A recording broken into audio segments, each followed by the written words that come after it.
Hello friends, welcome back to smile Shweta channel. ఇవాళ మన ఛానల్లో రెసిపీ సింపుల్ బీట్రూట్ ఫ్రై అండి. బీట్రూట్ అంటే ఇష్టపడని వాళ్ళు కూడా ఒక్కసారి ఇలా చేసి పెట్టండి, చాలా ఇష్టంగా తింటారు. మనందరికి తెలుసు బీట్రూట్లో బ్లడ్ ఇంప్రూవ్మెంట్కి సంబంధించిన చాలా పోషకాలు ఉంటాయని, కానీ అందరికీ బీట్రూట్ అంటే ఎందుకో నచ్చదు. కానీ ఒక్కసారి ఇలా ట్రై చేసి చూడండి, మేము చేసినట్టుగా అందరు ఇష్టంగా తింటారు. ఇప్పుడు అది ఎలా చేయాలో చూద్దామా అండి. 250 గ్రామ్స్ ఆఫ్ బీట్రూట్ చెక్కు తీసుకున్నది చిన్న చిన్న ముక్కలు కట్ చేశాను. దీంట్లో 1 స్పూన్ ఆవాలు అండ్ ఒక రెండు ఎండుమిర్చీలు, 1 స్పూన్ జీలకర్ర, ఒక 4 ముక్కలు అల్లం కచ్చాపచ్చగా దంచి పెట్టుకున్నానండి. ఒక 2 స్పూన్స్ శనగపప్పు, కొంచెం పసుపు సరిపడా, ఒక 3 పచ్చిమిర్చులు కట్ చేసి పెట్టుకున్నాను, 1.5 స్పూన్ కారం, 2 ml కరివేపాకు. ఇది రోస్టెడ్ చెనా అండ్ పెసరపప్పు పౌడర్ అండి. పెసరపప్పు ఒక 1/2 కప్ అండ్ ఆయిల్ నానేసి పెట్టేసుకున్నాను. ఉప్పు సరిపడా, ఆయిల్ కొంచెం. ఇప్పుడు మనం ఎలా చేయాలో చూద్దామండి. మనం స్టవ్ ఆన్ చేసుకొని సిమ్లో పెట్టేసుకోవాలి. స్టవ్ అనేది 2 స్పూన్స్ ఆయిల్ వేసాను. ఆయిల్ వేడయ్యాక మనం ఆవాలు 1 స్పూన్ ఆవాలు వేసేసుకొని కచ్చపచ్చ దంచుకున్న వెల్లుల్లి అండ్ 2 ఎండుమిర్చిలు అండి చించుకొని వేసేసుకోవాలి.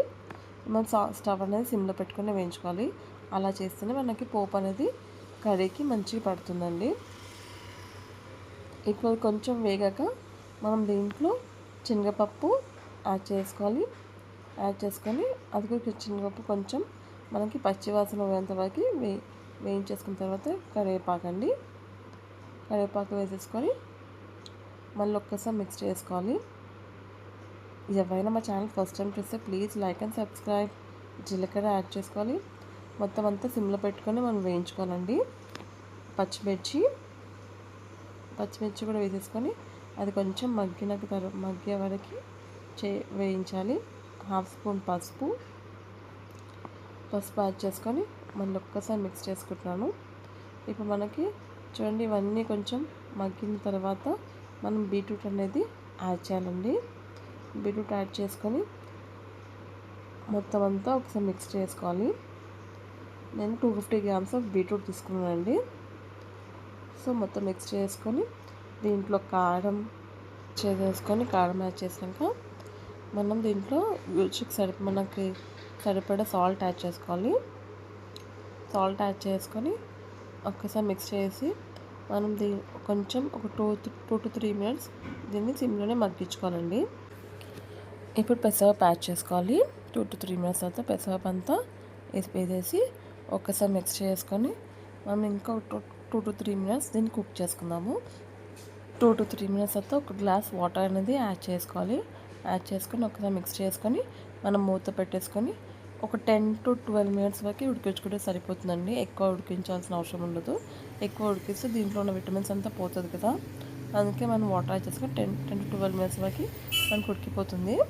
చూడండి, మనకి మొత్తం వాటర్ పోయింది, ఇంకొంచెం లైట్గా ఉంది కదా. ఇప్పుడు మనం రోస్టెడ్ చెనా అండ్ పెసరపప్పు పౌడర్ ఉంది కదా, ఈ పౌడర్ అనేది వేసేసుకొని ఇంకా 2 to 3 మినిట్స్ కుక్ చేసుకుంటే సరిపోతుందండి. మనకి ఎంతో సింపుల్ అయిన బీట్రూట్ ఫ్రై అయితే రెడీ అయిపోతుంది. మన ఛానల్ని ఏమైనా ఫస్ట్ టైం చూస్తే please like and subscribe channel అండి. చూడండి, మొత్తం వాటర్ అయితే పోయినాయండి. సో ఇప్పుడు మనం స్టవ్ ఆఫ్ చేసుకొని సర్వింగ్ చేయడమే. ఎంత సింపుల్ అయిన బీట్రూట్ ఫ్రై అయితే రెడీ అయిపోయిందండి. ఒక్కసారి మేము చేస్తుంటే ట్రై చేస్తుంటే చాలా అంటే చాలా బాగుంటుంది. పైనుంచి కొబ్బరి పొడి చల్లుకుంటే సరిపోతుందండి. మా రెసిపీ నచ్చితే please like and subscribe our channel. Thank you for watching.